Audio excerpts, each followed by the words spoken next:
আছি শিকাগো ইলিনয়তে। আমার লাইফে এত টাফ ব্যাকআপ আমি কোনো সময় করি নাই। সো আপনাদেরকে দেখাবো আজকে যে কি পরিমাণে টাইট, কোনো স্পেস নাই।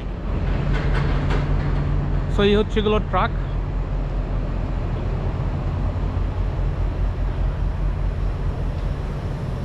দেখেন কোনো স্পেস নাই, এত পরিমাণে টাইট ছিল, লাইক ক্রেজি।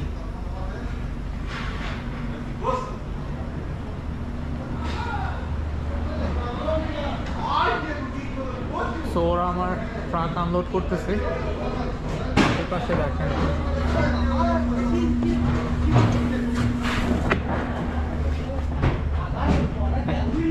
এত পরিমাণে টাইট ছিল, আমার ব্যাকআপ করতে হাফ অ্যান আওয়ার লাগছে।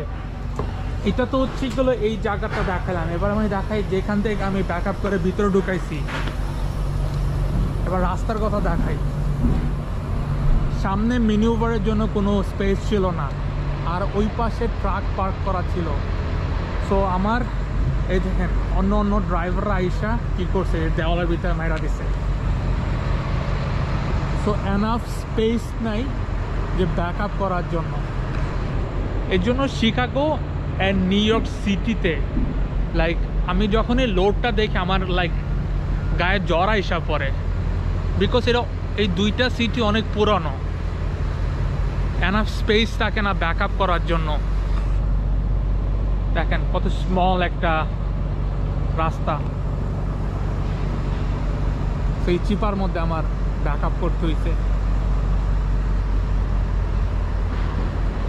ব্যাকআপ তো করছে, এখন এখান থেকে বের হবো কীভাবে এটা আমি চিন্তা করতেছি। বিকজ সামনে এনাফ জায়গা নাইকা ম্যানুভার করার জন্য। আর যদি আর্লি ম্যানুভার করি তাহলে আমার ডোর লেগে যাবে হচ্ছে গেল ওই পিলারের মধ্যে। তখন আমি চিন্তা করতেছি এখান থেকে বেরোবো কীভাবে, লাইক ক্রেজি।